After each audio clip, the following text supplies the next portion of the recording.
네, 안녕하세요. 부자다TV 김동철입니다. 오늘은 전세 얘기를 해보도록 하겠습니다. 자, 우리나라 사람들 굉장히 전세제도 좋아합니다. 저 또한 전세를 활용한 투자를 많이 하고 있습니다.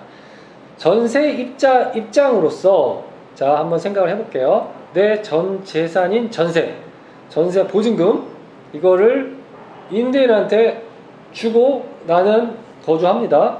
2년이 됐든 4년이 됐든 거주를 합니다. 그리고 나서 내가 안전하게 다른 집으로 이사를 가던 다른 매입을 해서 이사를 가더라도 전세 보증을 받아서 이제 처리를 해야 되는데, 생각을 해보세요. 나는 안전하다고만 생각을 한 이 전세 보증금을 내가 이사 갈 때 편하게 반환을 받지 못하는 상황이 됐다. 여러분 생각을 해보셨어요? 그런 경우에는 상당히 힘들어지는 상황이 됩니다. 억장이 무너지죠. 내 전 재산인 전세 보증금을 못 받는다. 한번 생각을 해보세요. 자, 그렇다면 요즘에 임대차 3법으로 인해서 전세 보증금이 상당히 많이 올랐습니다. 자, 2년 살고 계약갱신 청구를 해서 2년을 더 삽니다. 그러면 2년 지나고 나와야 될 물량들이 지금 못 나오고 있어요.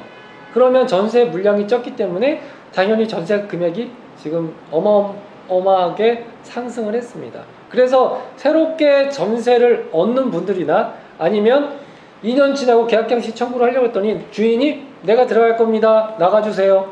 이런 상황이 펼쳐집니다. 그럼 나가야 돼. 근데 새로운 집을 구하려고 했더니 전세값이 엄청나게 올랐어요.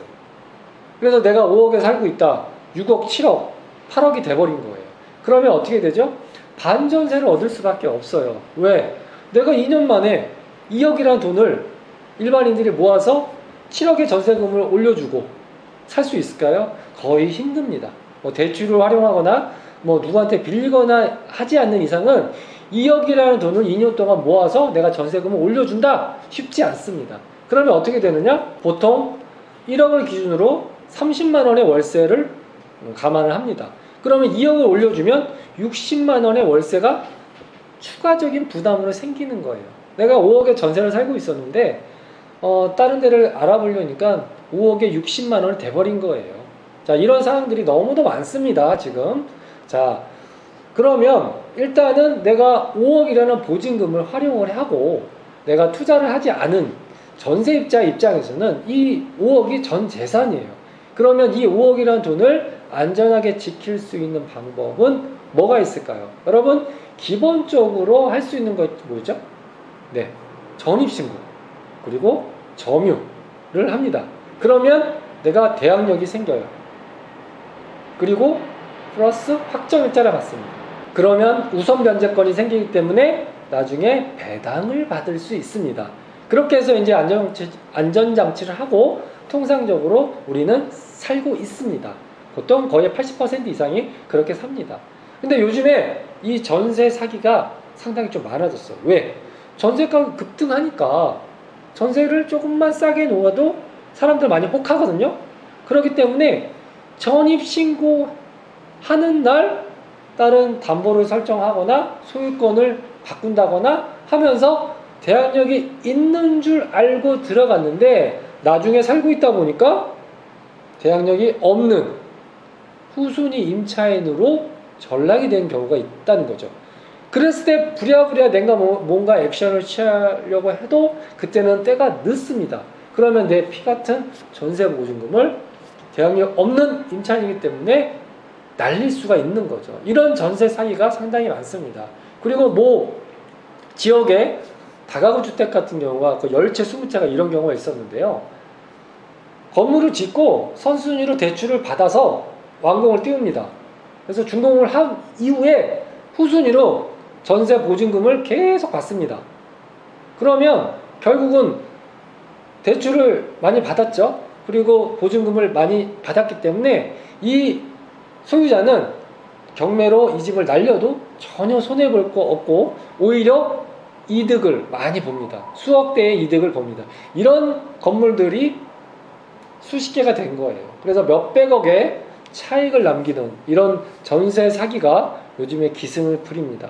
그래서 아까 말씀드린 것처럼 내 전세 보증금을 지킬 수 있는 첫 번째 방법, 전입신고와 점유, 그리고 확정일자를 반드시 받아라. 이건 기본 중에 기본이죠. 그리고 또 하나의 방법은 뭐가 있습니까? 전세를 들어가면서 전세권 설정을 하는 거예요. 전세권 설정을 하면 등기사항 전부 증명서에 내 전세 보증금이 얼마고 얼마만큼의 면적에 그 임대차 기간은 언제부터 언제까지고 전세권자는 누구이고 하고 전부 설정이 돼서 공시가 됩니다. 그러면 내가 이 부분에 대해서는 안정적으로 내 보증금을 지킬 수 있는 안전한 방법이 되는 거죠. 상당히 중요합니다.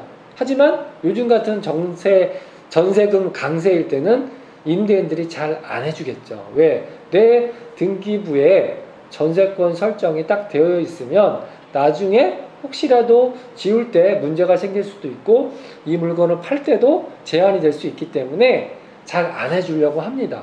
그리고 세 번째 방법은 뭐가 있습니까? 네, 요즘에 많이 하고 있죠. 보증보험공사에다가 내 전세 보증 금액만큼 보험을 들어놓는 거예요.